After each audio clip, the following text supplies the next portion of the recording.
বন্ধুরা নমস্কার। আজ চলে এসেছি আমার ভিডিওতে নতুন একটি ব্লগ নিয়ে। আজ নিত্যদিনের কাজ না দেখিয়ে আজ আমি আপনাদের দেখাবো একটি বিখ্যাত দুর্গা মন্দিরের কিছু জানা অজানা কথা বা ছবি। এই মন্দিরটি অবস্থিত কলকাতার চিৎপুরে। এই মন্দিরটির নাম চিত্তেশ্বরী দুর্গা মন্দির। এই মন্দিরটি খুব সুন্দর দেখতে।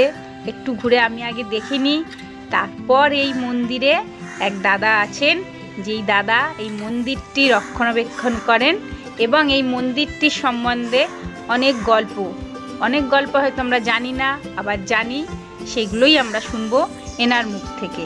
তার আগে আমরা মন্দিরটি ঘুরে দেখে নিই।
হ্যাঁ।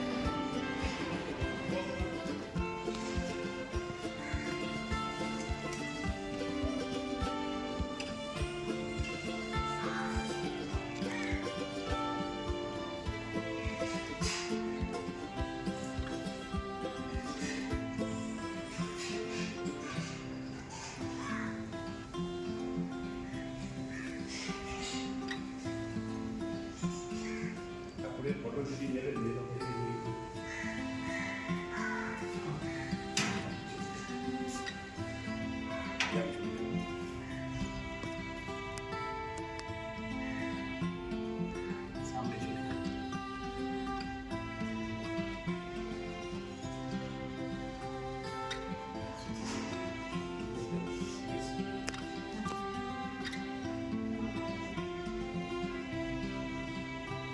বন্ধুরা, এই মন্দিরটি খুব সুন্দরভাবে আমার দর্শন করা হয়ে গেছে। চারিদিক ভালো করে ঘুরে আমি দেখেই দিয়েছি, তার সাথে আপনারাও দেখেছেন। আর এবার শুনে নেওয়া যাক এই দাদা মন্দিরের সম্বন্ধে কি বলছেন। আর দাদাকে অসংখ্য ধন্যবাদ।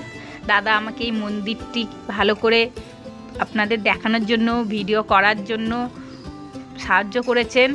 আবারও দাদাকে ধন্যবাদ জানাচ্ছি। দেখুন দাদা কিভাবে আমাদেরকে সাহায্য করছে। এবার এই দাদা কি বলছে শুনে নিই। ইনি হচ্ছেন দেবী চিত্তেশ্বরী দুর্গা, দশভুজা দেবী, পশ্চিমবঙ্গের সবচেয়ে প্রাচীন দুর্গা মূর্তি। এনার দেখবেন ইনি হচ্ছেন চণ্ডী মূর্তি। এনার কার্তিক, গণেশ, লক্ষ্মী, সরস্বতী নেই, ইনি চণ্ডী মূর্তি। ইনি মানে পশ্চিমবঙ্গে বলতে গেলে প্রাচীনতম দেবী। মন্দিরও অনেক প্রাচীন। আজ থেকে বহু বছর আগে এখানে যখন পুরো জঙ্গল ছিল, গভীর জঙ্গল, সেই জঙ্গলে এক ডাকাত বাস করত। তার নাম ছিল চিতে বা চিত্তেশ্বর। ভয়ঙ্কর ডাকাত ছিল সে, মানে দূর দূরান্তের লোক তার ভয় কাঁপত, এমনই ভয়ঙ্কর ছিল। এখানে দলবল নিয়ে, প্রচুর দলবল নিয়ে এই জঙ্গলে সে বসবাস করত। এবং সেই সময় এই জঙ্গলে হিংস্র জীবজন্তুও বাস করত এবং ডাকাতরা তাদের সঙ্গে প্রায় লড়াই করেই থাকতো। এই জঙ্গলে সেই চিতে ডাকাত বসবাস করত। তাকে মা একদিন স্বপ্ন দেয় যে এক গঙ্গা পাশে গঙ্গা থেকে এক নিম কাঠ ভেসে আসবে, সেই কাঠে মূর্তি করে পুজো করে।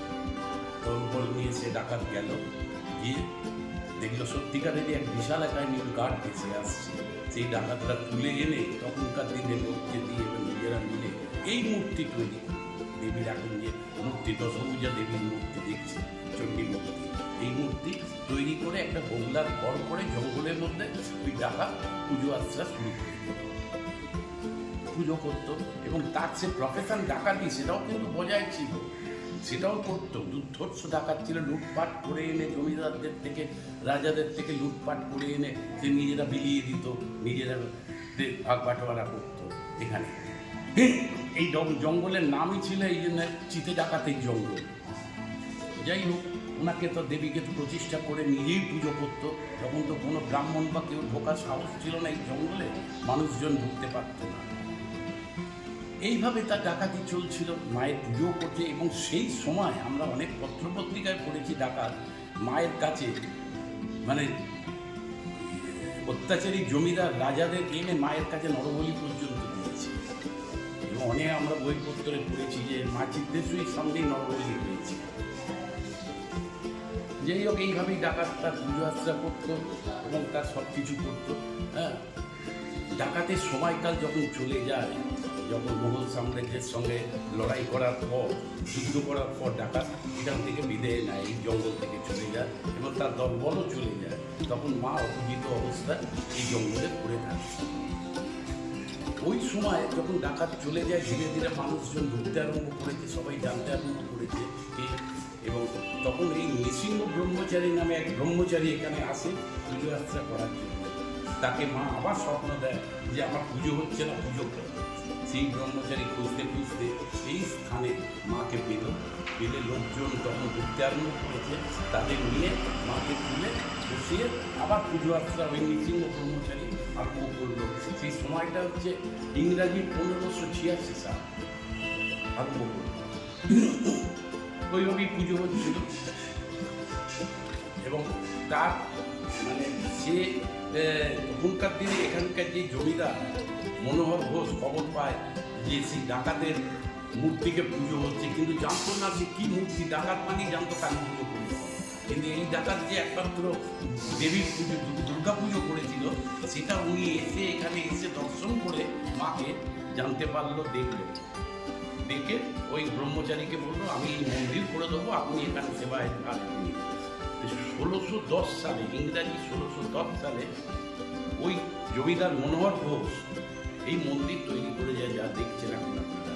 এই মন্দির উনি তৈরি করে দেন, তৈরি করে দিয়ে গর্ভগৃহে মাকে বসিয়ে দিয়ে পুজো আর্চা আরম্ভ করলো। পাশেই দেখবেন এক শিবলিঙ্গ রয়েছেন, অপূর্ব আকৃতির শিবলিঙ্গ। হ্যাঁ, যে শিবলিঙ্গ আপনি সারা ভারতবর্ষে দেখতে পাবেন না, এই আকৃতি, এই স্ট্রাকচারের শিবলিঙ্গ একমাত্র এই চিত্তেশ্বরী মন্দিরেই আছে। এবং ডাকাতরা যখন মাকে প্রতিষ্ঠা করেছিল তখন জানে যে ভৈরবকে প্রতিষ্ঠা করতে হয় বলে পাশেই বাবাকে প্রতিষ্ঠা করেছিল। এই জঙ্গল কাটতে কাটতে যখন মন্দির তৈরি হয়, এখানে পাশেই শিবলিঙ্গ পেয়ে এখানেও মা বাবার গর্ভগৃহ করে প্রতিষ্ঠা করা হয় এখানে। এইভাবেই ঠাকুরের পুজো চলছে সারা দিন রাত। তার পরবর্তী অনেক দিন বাদে যখন নৃসিংহ ব্রহ্মচারীর শিষ্য সামন্তরা ধীরে ধীরে সেবায় আসে এবং তারাও চলে যায়। বন্ধুরা, আজ ভিডিওটি এই অবধি। যদি আপনাদের ভালো লাগে লাইক, কমেন্ট, শেয়ার করে দেবেন। Tata, bye bye.